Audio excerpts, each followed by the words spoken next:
Our Unitarian Universalist faith tradition draws from 6 sources, and one of those sources is named as the words and deeds of prophetic men and women throughout history and in our time. We believe that revelation is not closed within the pages of a book, but we believe that it's ongoing. And so we believe that the holy works its way into our hearts and minds and our knowledge and our spirit by all the Holy Scriptures, and also by looking at the lives of great people. And so we could have a study of the life of Nelson Mandela, say, and learn how to be patient and persevering and courageous in the face of injustice and violence.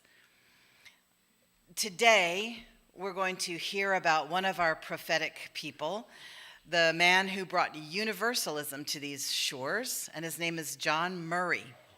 This was in 1770 that he kind of violently washed up on the shores of these, what is now the United States. Let me tell you his story. He was 29 years old when he got here, and he had been a lay preacher in the Irish Methodist Church. He was married, he had a little baby, and he had a big family and a struggling business. He wasn't that great a businessman, but he was a pretty good preacher.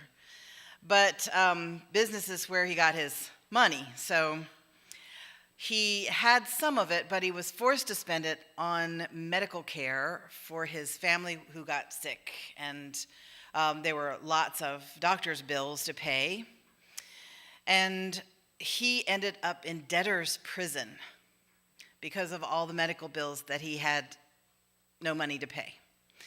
His sick wife, and his baby was sick at this time too, died while he was in prison. Now, he and his wife had loved to go to different churches in London, and in London they had heard the preaching of Reverend Relly, who was a Universalist. He was preaching Universalism at that time, and they had both become Universalists, much to the horror of their families. And here's what Universalists believed. Universalists believed that God made sure that everyone was saved. Everyone. That's called universal salvation, and that's where half of the name of Unitarian Universalist comes from, is because it is in our faith tradition to believe that everybody is saved, nobody goes to hell. There were Universalists who believed that some went to hell for a little while, until they had just learned their lesson and then left. And other Universalists believed that God would never send anybody to hell, and still other more, as it evolved, the Universalists began to believe that there really was no hell.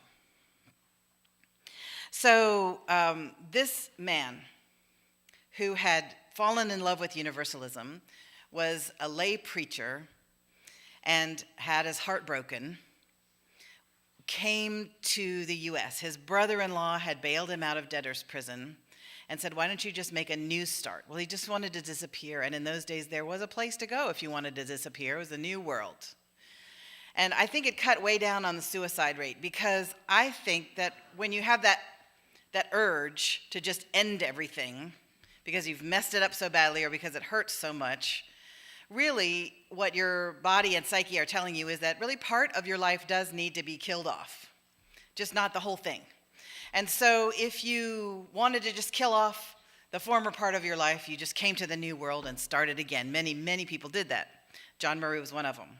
So he booked passage on the Hand in Hand. That was the name of his boat. And they set sail for New York. But because of a little miscalculation, they ended up in Philadelphia. And the rest of the passengers got off there because they were fine.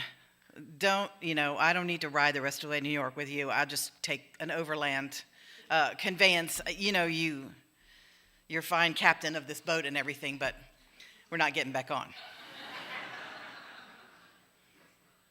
But John Murray decided he would ride up the coast of New Jersey with this captain and his crew, and they ran aground on a big sandbar at Cape Good Luck, New Jersey.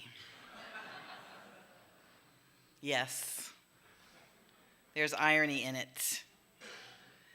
So they're aground and they're almost out of supplies, and the captain asks for a volunteer to go ashore and get some supplies, and John Murray volunteers. And according to different stories, he either rows across or wades across and ends up in the forest of New Jersey, which they do have. And he goes to a clearing, finds a little farmhouse. A man named Thomas Potter is there on the porch cleaning fish. Now, I say this is a Universalist faith story because, as in most faith stories, it is probably truest in its deepest concept, although perhaps not completely historically true. But nobody really knows for certain. So the story goes that Thomas Potter is there cleaning fish and says, "Ahoy there, I'm Thomas Potter, and I saw your ship run aground over there." And John Murray says, "I'm John Murray, and I need some of that fish. May I buy it from you for the crew?" And Thomas Potter said, "Tell you what, you may have it, and I will only ask in return that you come back over at supper time and have dinner with my wife and me, and give us some company and some conversation." He said, "You don't happen to be a preacher, do you?" John Murray says, "No, I do not happen to be a preacher. I did notice, though, that to the side of your cabin you had built a chapel." Thomas Potter said, "Yes, there's a chapel there. It was built of sawn logs and just one room, you know." He said, "I built it because I have been to many, many, many sermons in my lifetime, and none has made sense to me. I know that there is a preacher out there who will make sense to me, and I tell you what, when your ship ran aground, I had a little voice in my head that said, 'Your preacher is on that ship.'" He said, "So I think you may have preached at some point in the past, did you?" And John Murray said, "Well, yes, I have preached in the past, but I don't do it anymore." And Potter said, "That's fine. Let's just make a little arrangement that I will feed you every night, and if the winds have not come up enough to get you all off that sandbar by Sunday, perhaps you will preach for my friends and me." And John Murray said, "Okay, if we're still here on Sunday, I'll preach for y'all." I'm sure he didn't say y'all, but I'm paraphrasing.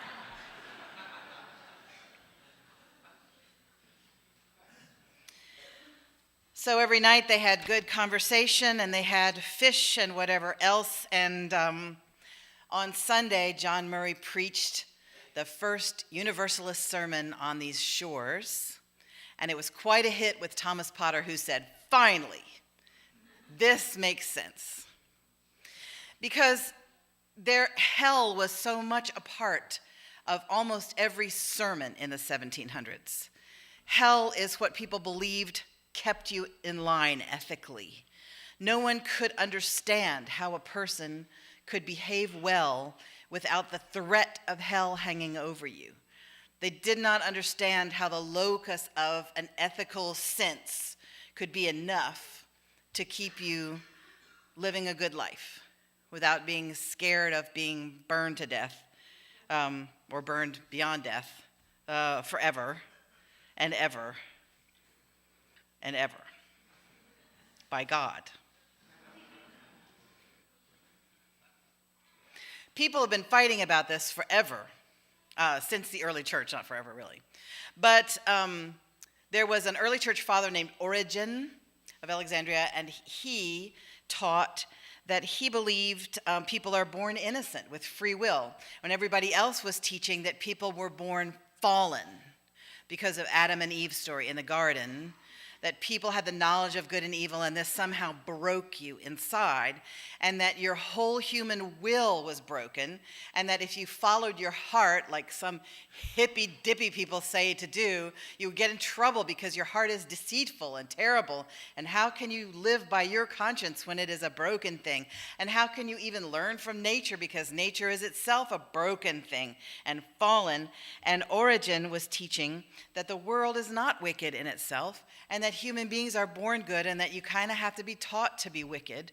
Well, when the Emperor Constantine directed the Christian church in 325 to get itself together because their little arguments were tearing his Roman Empire apart, they got together and decided, no, people were definitely born fallen, born in sin. There was original sin, and Origen was wrong, and they put him in a big iron collar and stretched him on the rack till he was dead for his heresy.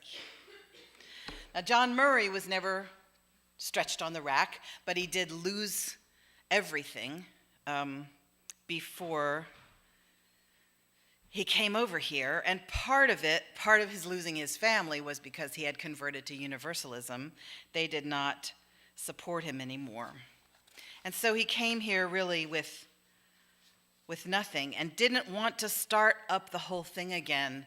He did not want opposition. He did not want the people pushing back at him who believed that hell was necessary to keep people in line. But he did end up preaching Universalism. He ended up being a chaplain in George Washington's army, the Revolutionary Army, and after that he got his first parish in Gloucester, Massachusetts, and began preaching Universalism. He married into an artistic old New England family, the Sargents, and he had a very good career as a Universalist preacher. Universalism blossomed because there were so many people to whom it made sense. As the Universalist preachers would say, and as our forebear, the Unitarian forebear, William Ellery Channing, said in his sermon in the early 1800s, they would say, none of us would burn one of our children for making a mistake. You just wouldn't do it. And if you do it, you get thrown in jail, because that is not our idea of how parents should behave. And so why, knowing this about parents, why would we believe that a loving God would burn his children not just once, but for eternity because of mistakes that they have made? This is not a God that should be worshiped. This is not a God of love. And the Universalists grounded all of their theology in the verse that says God is love. And if anything contradicts that, you let it go. You let it go. You don't say, our broken, fallen minds just can't understand this God, and we are looking at the tapestry from the bottom, and we see its knots and its tangles and blah, blah, blah. You read this on emails and Facebook. But if we were looking at it from the top, it would be a beautiful picture, and we just can't understand this, the way that God works. And the Universalist preachers all went, bah, humbug to that. It has to make sense to your God-given sense. You don't twist your mind and heart up. You don't dissociate your belief that your beloved family member is going to burn, sizzle, and fry when they die, which is from a song that they used to sing when I was in college. Only it went, they're going to burn, sizzle, and fry when we fly. It was a kind of an upbeat little tune.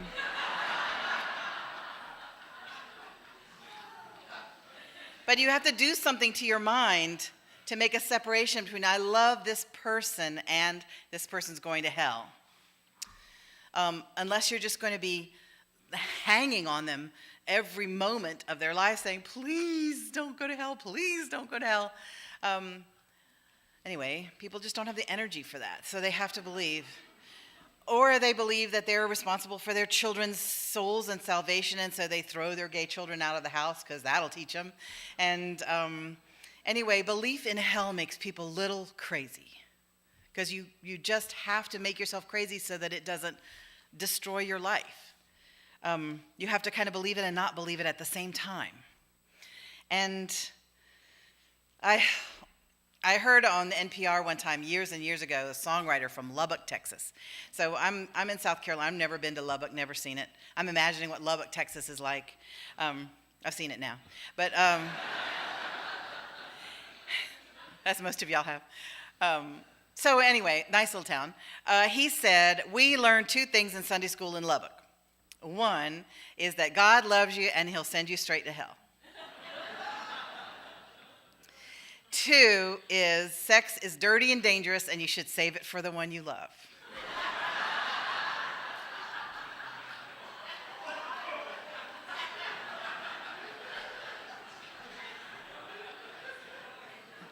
See what I mean? You have to kind of twist your good sense in order to believe that. And so John Murray preached Universalism, and Hosea Ballou, 30 years later, crafted it more into the theology of Universalism that is our underpinning as Unitarian Universalists.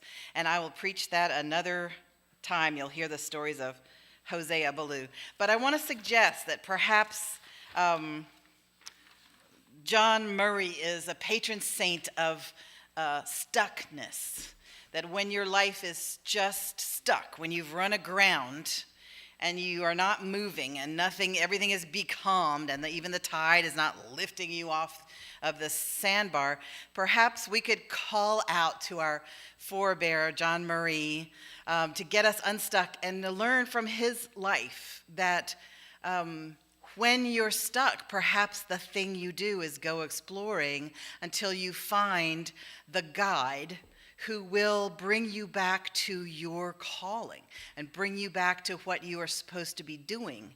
And then as you do what you're supposed to be doing, then your little ship can start having motion again.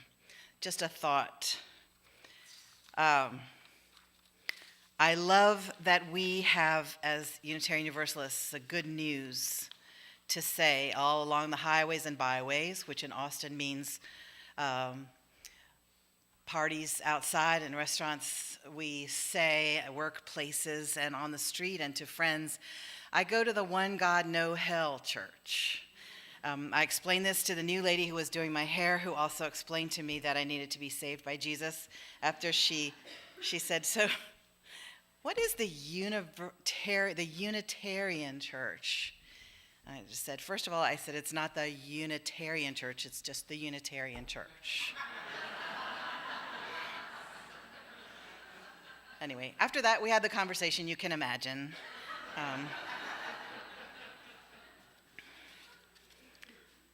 This is what I trained for. So if you're ever in the chair and they're starting to brush your hair and saying, so what is Unitarian? Just call me, I'll come over.